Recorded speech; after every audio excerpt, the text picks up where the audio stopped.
आप सभी को मेरा प्रणाम।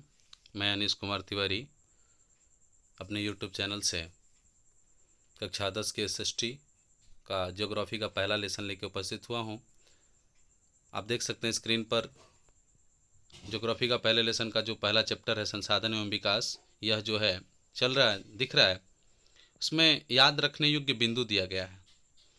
पूरे चैप्टर का मुख्य चीज़ यही है, पूरे चैप्टर का मुख्य चीज़ याद रखने योग्य बिंदु, और नीचे दिया है महत्वपूर्ण शब्दावली, एकदम इम्पॉर्टेंट है।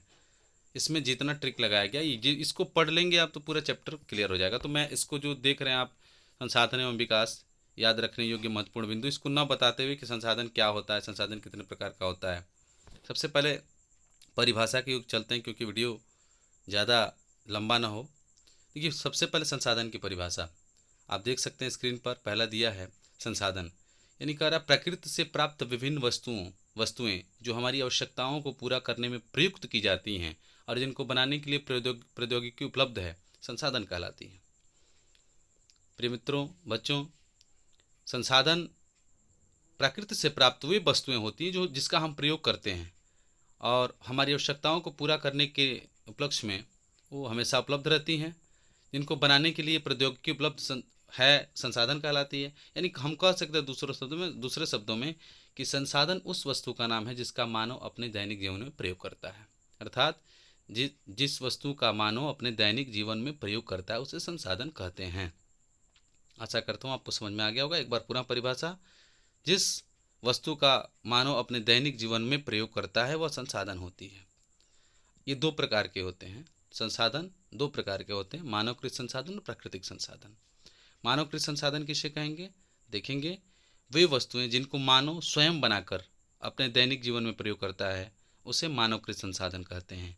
एक बार पुनः सुने, वे वस्तुएं जिनको मानव स्वयं बनाकर अपने दैनिक जीवन में प्रयोग करता है उसे हम मानवकृत संसाधन कहते हैं। और प्राकृतिक संसाधन किसे कहेंगे, जिसको प्रकृति ने बनाया है, जिस संसाधन को प्रकृति ने बनाया है और जिसका प्रयोग मानव कर रहा है, जिसका उपयोग कर रहा है। प्रकृति द्वारा बनाई वो सभी वस्तुएं जिसको मानव प्रयोग में लाता है उसे प्राकृतिक संसाधन कहते हैं। जैसे भूमि, मृदा, जल, ये सब क्या है, प्राकृतिक संसाधन है। और मानवकृत संसाधन जैसे टेबल, चेयर, कुर्सी, घर, कार, पेन, बुक, जो भी टोटल है जो जिसको मानव ने बनाया वो मानवकृत संसाधन है। इसमें जैव संसाधन देखेंगे। जैव संसाधन, इसका परिभाषा सरल रूप से, वे संसाधन जो जैव मंडल में प्राप्त होते हैं, जैव मंडल से प्राप्त होते हैं और जिनमें जीवन व्याप्त होता है, जैसे मनुष्य, वनस्पति जगत, प्राणी जगत, मत्स्य जीवन, पशुधन आदि जैव संसाधन कहलाते हैं। अर्थात मेन इंपॉर्टेंट टॉपिक है, देखो शुरू से देखिए, शुरू से लिखा है जैव संसाधन, वे संसाधन जो जैव मंडल से प्राप्त होते हैं जिनमें जीवन व्याप्त है, यानी टोटल ऑल लिविंग थिंग्स, जैसे मनुष्य, वनस्पति जगत, प्राणी जगत, मत्स्य जीवन, पशुधन आदि जैव संसाधन कहलाते हैं। अर्थात जीवन जिसमें व्याप्त होता है वो जैव संसाधन होता है, जैसे मनुष्य, वनस्पति जगत, प्राणी जगत, मत्स्य जीवन, पशुधन आदि जैव संसाधन कहलाते हैं। अजैव संसाधन, वे संसाधन जो निर्जीव वस्तुओं से बनते हैं, वे संसाधन जो निर्जीव वस्तुओं से बनते हैं और मानव जिनका प्रयोग करता है वो अजैव संसाधन कहलाते हैं। जैसे चट्टानें और धातुएं इत्यादि, चट्टानों का भी प्रयोग होता है और धातुओं का भी प्रयोग होता है। दोस्तों, जिस भी संसाधन का प्रयोग मानव करता है, जिस भी वस्तु का प्रयोग मानव करता है उसे संसाधन कहेंगे। या संसाधन दो प्रकार के होते हैं, मानवकृत संसाधन और प्राकृतिक संसाधन। इसमें डिवाइडेशन होता है जैव संसाधन और अजैव संसाधन।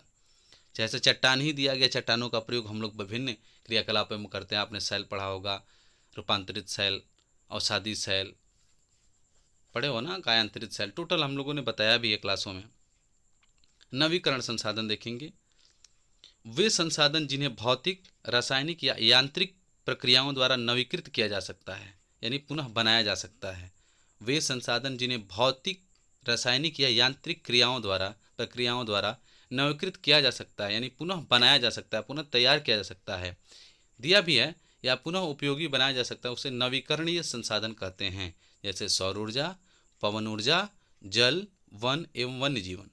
जैसे सौर ऊर्जा देखते हैं आप, बनता है, यूज होता है, बनता है, यूज होता है। पवन ऊर्जा देखें, पवन ऊर्जा भी हमेशा बनता रहता है, रिएक्टिवेट होता रहता है। जल चक्र आपने पढ़ा होगा, जल से वाष्पन होता है, संघनन होता है, फिर मौसम के हिसाब से जो है क्लाइमेट के हिसाब से बारिश होती है, फिर जल उपलब्ध हो जाता है।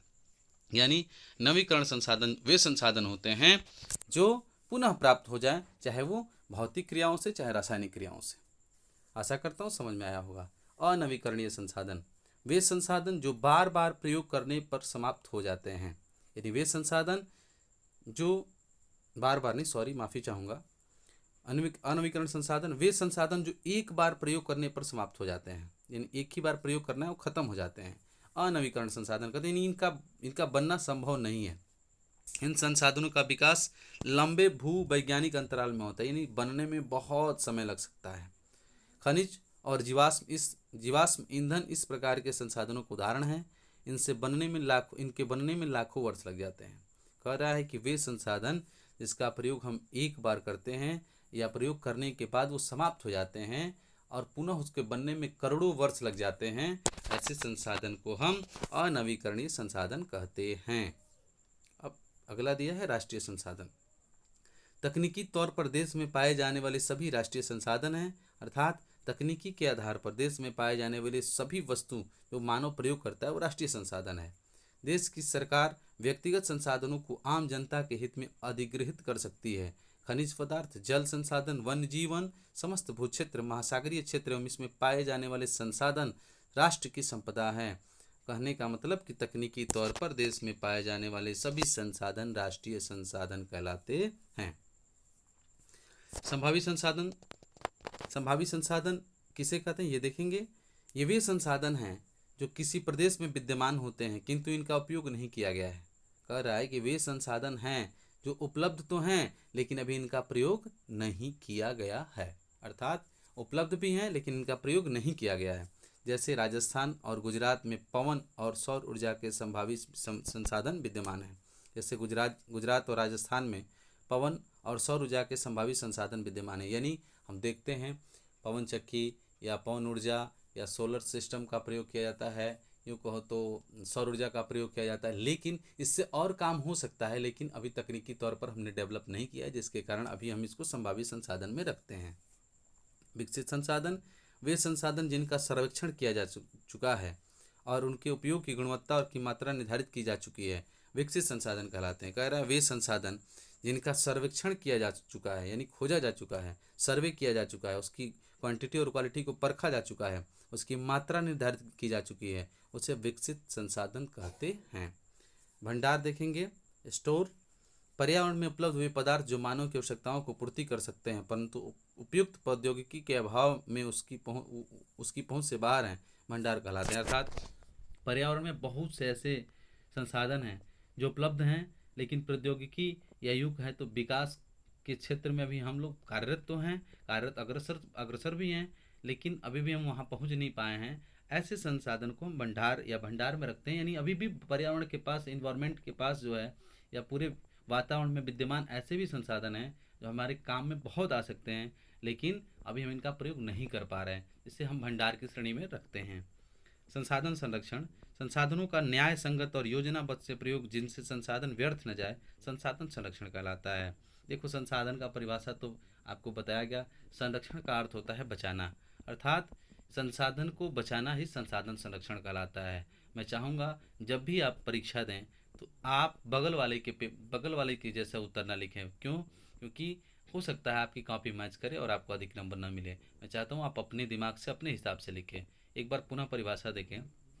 एक तो परिभाषा मैंने आपको बताया संसाधन संरक्षण, दूसरा जिन मानव को संसाधनों का प्रयोग अपने जीवन में बचा के करना या उपलब्ध मात्रा के हिसाब से करना संसाधन संरक्षण कहलाता है। या संसाधन संरक्षण वह प्रक्रिया है जिसमें मानव अपने संसाधनों का प्रयोग हिसाब से करता है और अपने आगे आने वाले भविष्यों के लिए बचा के रखता है, संसाधन संरक्षण कहलाता है। आशा करता हूँ आपको क्लास 10th की SST ज्योग्राफी का पहला लेसन का जो महत्वपूर्ण शब्दावली है अर्थात परिभाषा दिया गया है वो समझ में आया होगा। मैं चाहूँगा कि आप मेरे चैनल को सब्सक्राइब करें और फिर कल आगे इसी चैप्टर का मुख्य जो प्रश्न है जो पेपर में आते हैं वो मैं लेकर उपस्थित हूँगा। बहुत बहुत धन्यवाद। अपनी राय कमेंट में ज़रूर दें।